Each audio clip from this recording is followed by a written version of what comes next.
Like everybody wants people to onboard. Like the question comes back like, why do you want people to onboard the space? Because you want to pump your bags. Really, that's the only reason you want people to come to space.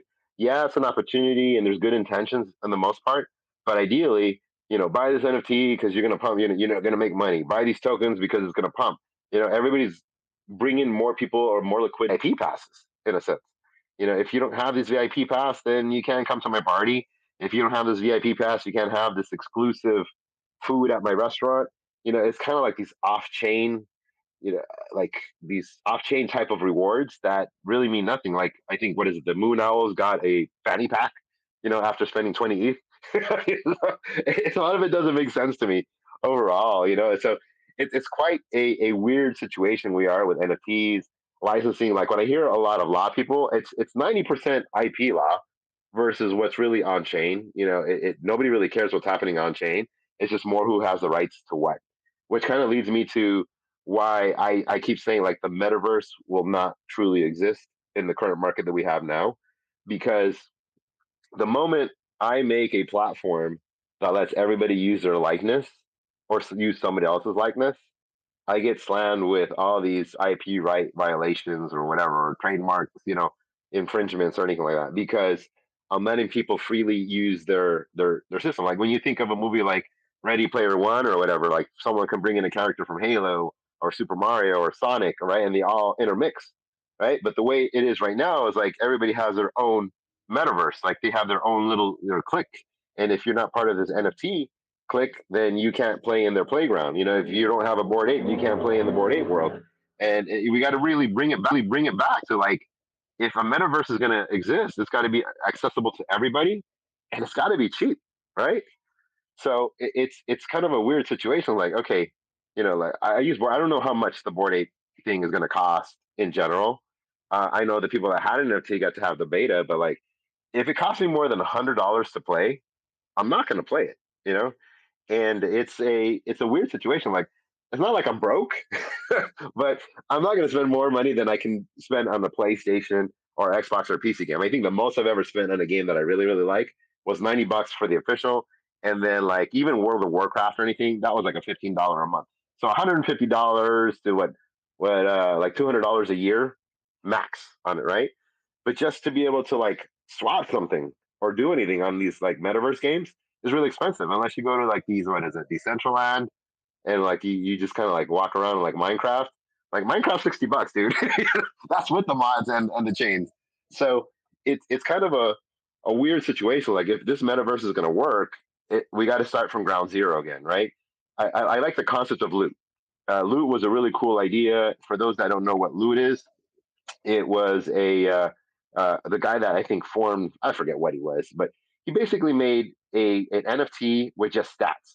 So it was like, warrior, sword 5, helmet, ring of power, and that was your NFT. And he gave them away for free. There was 8,000 of them, right? And the concept was there was actually no game that came with it, and the community would make a game. So it was a cool idea because this one DAO made gold for it. So there was a gold airdrop for all the holders. This other DAO, made like characters. So like if you loaded it in their interface, depending on your stats, you would have a character. And then there was another DAO that was creating quests. So it was totally an open game, right? And it didn't cost anybody anything.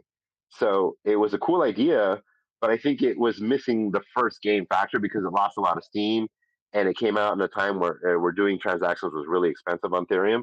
But that was a great concept of like what could be a true metaverse where you have a base layer, and depending on the game that you went to or the interpretation of whatever was creating, that's what that game would be. So just imagine like you could take your NFT and then you could take it over to Billy World, and then all of a sudden, you have these these stats or whatever that are kind of universal, and then you can make it unique to yours, and then you jump over to T Wells World and like you still carry those stats, and it's interpreted slightly differently, and then those games can be played, and like that's a base layer of like true universal metaverse where like now it's not, now it's like I don't control it. You don't have to pay me to run it. Anybody can run it. Anybody can have their own interpretation. And like if you had a really good one, maybe you charge for it or something, but it was fun and it was worth it. That makes sense, right? So a lot of these pre-made, metaverses, these promises of metaverses aren't really metaverses. They're just kind of like, okay, this is our enclosed circle, And if you bought our NFT, awesome, you're in the club, you're one of the haves, and the have-nots can't play with us. And to me, that's really not a metaverse. That's just an exclusive beta of a game. And for those that don't know, games are extremely difficult to make and be fun at the same time. And just in case, I'm bringing it back for anybody that just joined us on YouTube, Twitter Spaces, and everything. I haven't started an update, but if you do have assets on Solana and you're using Phantom wallets or what's the other wallet, Slope wallet.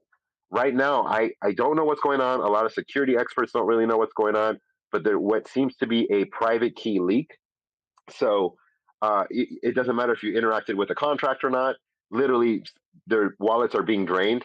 So if you have a hardware wallet, move your assets to that hardware wallet. Or if you don't have a hardware wallet, move it to an exchange. It's crazy for me to say that, but move it to a centralized exchange like Coinbase or Binance or whatever you use, because right now it's I think we're up to like 6,000 wallets being drained like randomly with worth like a good chunk of change. So something is going on. The Phantom team doesn't know what's going on. Security experts don't know what's going on. People are figuring it out, but it's just not a safe time in the Solana world right now. So if you do have assets in your wallet, it's just another reminder to say, hey, excuse me, just get your assets off if you have anything worth to worry about. Like I said, I was trying to use something on Solana, but I didn't find anything of value for me to move over. So I'm not too worried. I think I have like $10, so I'm risking it. But still, if you got something on there, it's definitely move it off just to be secure. It's not very expensive to do so. It's Solana and a lot of these SLP tokens like USDC. So anything in your wallet that you have a value, definitely move it off. We don't know what's going on, and that's kind of a scary situation. But definitely move it off if you have any assets on Solana. The one time we really want Solana to shut down the chain is when they don't. So, Solana can't win either way. I don't know why. Um, Anyways, okay. So what's the final part am I talking? Oh, min songs, min songs. This is my final topic on here. And again, another upgradable contract issue. So min songs, unfortunately, for those that don't know, min songs is actually a website that it lets artists, mint their music. It was actually a really cool platform. There's so many different platforms that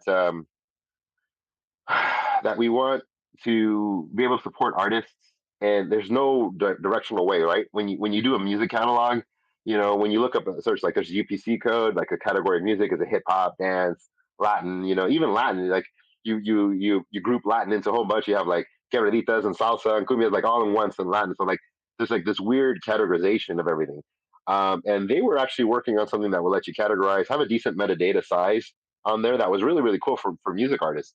And so it was pretty good. I was like, hey, this is pretty neat for like for artists of all kind of music brands to come here and do a few things and contract less, no code type of minting system. But unfortunately, with the slowness of NFTs, they had to cut budgets, and unfortunately, kind of the weird thing about it is they had to let a majority of the core staff go. And I'm not the kind that really dwells on color schemes, but they let go of all their minorities. So, it's kind of those weird, like, because one of the promotions, I wouldn't even bring it up, but one of the promotions was, they were very diverse in their group, and it was a good group of people, guys, girls, different cultures, different colors, and everything. But when they had to let a good chunk of them go, as crazy as it sounds, is like only the three white guys stayed. Whether I don't know if they're the core team or not, but when you raise the flag of diversity and then you have to cut corners, you need to have a good reason for it. I don't know what it is, but so a lot of people got upset, right? And so whatever's about that, but they wanted to like burn their music, and they realized they could not. So it goes back to the questions of who owns the music that you post on this, right? Because I minted my song, and let's say Mint Songs, it blows up, and I decide I no longer want Mint Songs to get the royalties off what I minted with them. And I want to remove this song, but I cannot. So then the question comes down to like, well, then who really owns that content? You know? So it's a tough call on that one to see. It's going to live on there forever, and you can always say, hey, don't listen to this song, listen over here on this new platform, but it will always exist, and they technically could promote it. So again, it goes back to this original topic of the upgradable contracts, right? they upgraded it where they can make these adjustments. They could technically upgrade it to let people burn it, but they're not. And I don't blame them for not doing so. But it's we're going back and forth in between. Like we always preach the word of ownership, ownership, ownership. But if you're not your own developer and you're using somebody else's contract, there's a lot of trust into that, or there's a lot of assumptions in that where I'm going to use it. Let's say OpenSea. I'm going to use this OpenSea, and I want to mint my artwork, right? And then I'm like, all right, cool, and I'm done with it. Like I'm done with OpenSea. I don't want OpenSea taking my royalties. I don't want it to be promoted on the site. But if I can no longer burn it, then whose token is it really? I can move it around the whole space, but it's still tied to that contract. So it's a lot of things to consider in the space of like how we should approach. Is there a business of consulting of like, okay, this contract does this, this, and this. Like when you do a business deal, you get a lawyer, say, hey, check out this contract, make sure what I'm signing is legit, and then the lawyer signs off, say, all right, you're good. Like are devs going to be the new like blockchain lawyers? Hey, check out this smart contract. Is it good for me to use and mint my contract? Like this is a crazy space, crazy changes of interactions of what's happening in the space. And it's just something that I wanted to bring up and think about. Minsong is getting a lot of hate as recently because of the whole situations of the let go. A lot of people are finding new homes. Luckily, it's kind of a slow time in the space. We're in a crab market. It's not looking too hot. Economy's not looking too good. But yeah, we're almost down to the end of the show. I don't know if anybody had any questions, comments, or anything like that. But most of the topics are done for the day. Right now the hacks are the biggest thing, is the most exciting thing of the week. Especially as we're living the Solana one, as I'm checking to make sure there's no any new notifications or any information on this. So, if nobody has any questions, we'll put it to the end. If anything, I'll give it like a minute or so. If not, we end it out.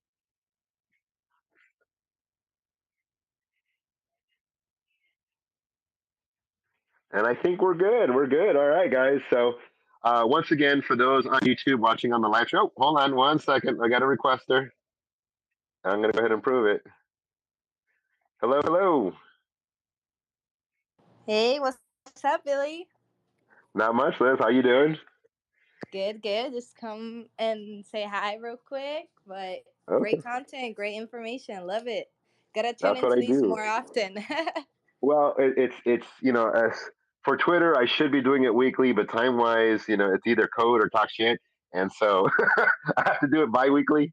But we do host it on YouTube Live for the audience there, and then it is biweekly every other Tuesday at 6:30 p.m. Pacific time, and then we do rebroadcast the live stream. T Wells is my co-host usually, but he has to be on quiet mode right now, so it's a one man show this time.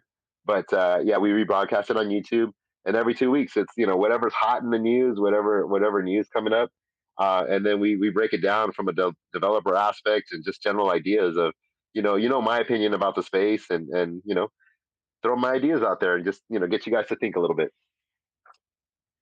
Love it, love it. Yeah, Thank you for sharing. for sure, for sure. All right, guys. Well, be safe out there. I'm trying to post the Solana hack thing, share that, because this is very dangerous thing. I posted it already, repost it. You're going to see more information about it. You'll probably see some news articles about it tomorrow morning. But if you're on Solana, be safe, guys. Move it off, move it off. And on that note, we're ending it for tonight, and I will catch you again in 2 weeks. And for those that don't know, tomorrow on One Hive TV or One H TV, we have the NFTs gamings, and then on Thursday we have the Latin radio on there. So definitely check out the YouTube channel. There's a lot of stuff going on there. And as crazy as it sounds, last week I was listening to the broadcast on it, and Crypto Murals is on there, and they happen to be in Bogota. All the Metaverse is in Bogota, so I'm trying to connect the two together because they're going to DEF CON. So like, it's a crazy world on here. When you listen to, you just stumble into a lot of information. So, anyways, I'll catch you guys in 2 more weeks, and stay safe out there. And I will talk to you soon. See you guys.